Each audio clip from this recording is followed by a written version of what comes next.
Reka nsubire kubaramutsa no kubakaze mwese abanywanyi bacu muriko murabana natwe mu makuru n'ibiganiro vya misi yose tuba turiko turabashikiriza. Uyu ni umwanya w'amakuru agezweho ariko aravugwa cane irya nino. Hari amakuru avugwa muri politike, inkuru zivugwa mu mutekano ndetse n'ibindi vyose biba biriko biragaruka ko yo mumenyesha amakuru ndetse n'ayandi yose mutegerezwa kumenya. Ndaza kukubwira ku makuru avugwa muri Republika Iharanira Demokarasi ya Kongo, ndaza kukubwira uko vyifashe n'imirwano ihuza ingabo za leta ndetse n'umutwe wa M23, bikaba vyaranatumye imigenderanire y'ico gihugu ca Kongo n'igihugu c'u Rwanda itamera neza kuko hari ukwagirizanya kw'ivyo bihugu ko bamwe bafasha imihari igwanya buri gihugu. Ndaza kubikubwira muri hano makuru mu buryo bw'idonido nabiteguye. Hari ico u Rwanda rwatangaje ndetse rukavuga ko rusaba ko Kongo yoruha abasirikare bago, ruvuga ko banyurujwe na FDLR ndetse n'abasirikare ba Kongo. Ndaza kubibabwira. Kongo ikaba ihejeje kwemera ko igiye gusubiza abo basirikare. Ivyo ndaza kubikubwira mu buryo buramvuye. Ndaza kubwira n'andi makuru avugwa irya nino kw'isi yose nagutegurira, nza kuyakurikira mu buryo bw'idonido. Tuyatangurire kuri no nkuru yihuta. Perezida Tshisekedi akaba yemeye guha u Rwanda abasirikare barwo. Republika ya Demokarasi ya Kongo yemeye kurekura abasirikare babiri b'u Rwanda ivuga ko yafatiye ku butaka bwayo. Perezida wa Angola Joao Lourenço akaba yabitangaje ahejeje kubonana na perezida wa Republika y'intwaro rusange ya Kongo Felix Tshisekedi mu gatondo ko kuri uno wa kabiri. Ibiro vya perezida Lourenço bikaba vyavuze ko iyi ntambwe itumbereye guhwamika icuka kibi kiri hagati y'ivyo bihugu bibanyi. Lourenço mu nyuma akaba yavuganye na perezida w'u Rwanda Paul Kagame mu kiganiro cabaye hakoreshejwe ubuhinga bwa none. Icuka kibi mu vya diplomasiya hagati y'u Rwanda na Kongo catanguye mu minsi iheze, aho izo mpande zibiri zagirizanya gufasha imihari yitwaje ibirwanisho mu ntara yo mu buseruko bwa Republika y'intwaro rusange ya Kongo ku rubibe n'u Rwanda. U Rwanda mu ndwi iheze rwagirije abasirikare ba Kongo gutera ibisasu vya roketi ku butaka bwarwo. Rwavuze kandi ko abasirikare barwo banyurujwe n'abarwanyi ba FDLR baharanira guhabuza u Rwanda barwanira mu buseruko bwa Kongo. Igisirikare ca RDC naco cavuze ko ku munsi w'Imana ko abo basirikare babiri b'u Rwanda bafatiwe ku butaka bwa Kongo. Rero hakaba perezida wa Kongo ahejeje kwemera ko azotanga abo basirikare bivugwa ko bafatiwe ku butaka bwa Kongo. Ivyo bibaye inyuma yaho u Rwanda ruvuze ko rutazakomeza kurebera Kongo ihungabanya umutekano warwo. U Rwanda rutangaza ko rutazakomeza kurebera abahungabanya umutekano w'igihugu. Minisitiri w'ububanyi n'amahanga w'u Rwanda Vincent Biruta amaze kubibwira abamenyesha makuru mu kiganiro cagarutse ku bibazo biri hagati y'u Rwanda na Kongo. Minisitiri w'ububanyi n'amahanga w'u Rwanda yagiranye ikiganiro n'abamenyesha makuru ku mugoroba wo kuri uno wa kabiri nyuma yo kwakira abahagarariye ibihugu byabo mu Rwanda. Vincent Biruta yabwiye itangazamakuru ko abahagarariye ibihugu byabo mu Rwanda yabasobanuriye ko ibibazo biri hagati y'u Rwanda na Republika Iharanira Demokarasi ya Kongo birimo imyitwarire y'ingabo zoherejwe kubungabunga amahoro MONUSCO.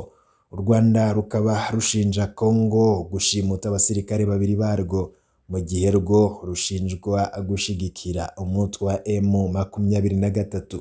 Minisitiri w'ububanyi n'amahanga Dr Vincent Biruta mu kiganiro n'abanyamakuru akaba yavuze ko ingabo za Republika Iharanira Demokarasi ya Kongo zirimo gukorana na FDLR mu mugambi wo kuyifasha kugera hafi y'u Rwanda ngo ije guhungabanyiriza umutekano ico gihugu.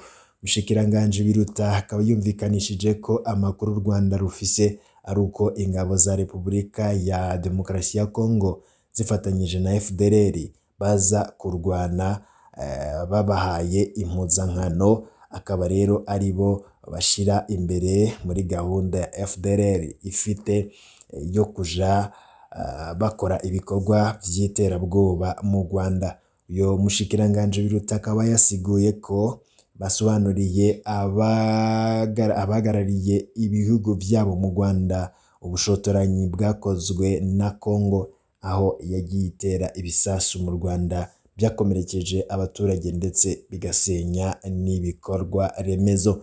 Minisitiri Biruta akaba yumvikanisha ko ibi bikorwa vy'urugomo bitazakomeza kureberwa. Minisiteri y'ububanyi n'amahanga ikaba yeretse amashusho agaragaza abayobozi banyuranye ndetse n'abaturage ba Congo bakangurira bagenzi babo kwinjira mu mirwano n'abanyarwanda. Uyu mushikiranganje Biruta akaba atangaza ko biteye isoni kuba ivyo bikorwa ingabo za Loni zirebera. Biruta akaba yagize ico avuga ku basirikare bafatiwe muri Congo, yemeza ko nta basirikare b'u Rwanda bari muri Congo. Uyu mushikiranganje akaba yahakanye amakuru avuga ko ingabo z'u Rwanda zoba ziri mu mugambi wo gufatanya n'ingabo z'Ubuganda mu kurwanya imitwe irwanya ibihugu vyompi iri muri Congo. Nta bikorwa bizwi uyu munsi by'ubufatanye bwa RDF na UPDF kujya gukora ibikorwa bya gisirikare cyo kurwana na FDLR muri DRC. Gusa nagira ngo mbibutse ko UPDF ifite ingabo zagiyeyo zigiye kurwana na ADF. Twebwe nta ngabo dufiteyo. Iyo operation ya mwise mu operation Rudahigwa ngira ngo mukwiye kwibaza wayivuze naho twebwe amakuru mfite uyu munsi nuko nta gikorwa giteganyijwe twaba duhuriyeho n'ingabo za Uganda yo kujya kugira ibikorwa bya gisirikare bikorerwa muri DRC dufatanyije. Nanone ariko ngira ngo byaganiriwe Nairobi twavuganye ko imitwe yitwaza intwaro itazubahiriza umurongo watanzwe n'abakuru b'igihugu Nairobi, akarere kazashyira hamwe ingabo zajya kurwanya bene iyo mitwe muri mu burasirazuba bwa Repubulika ya Demokarasi ya Kongo. Uwandika rero niba yatangiye gutekereza uburyo byazakorwa, cyane cyane ko bafite ingabo, ntabwo mbizi, ariko nta bikorwa kugeza uyu munsi dufatanyije cyangwa se twaba dutegurira hamwe yo kujya kurwanya FDLR muri Kongo. Kugeza ubu leta ya Congo ikaba yamaze guhagarika indege ya Rwandair yakoreraga ingendo muri Congo. Biruta akaba avuga ko kugeza ubu abaturage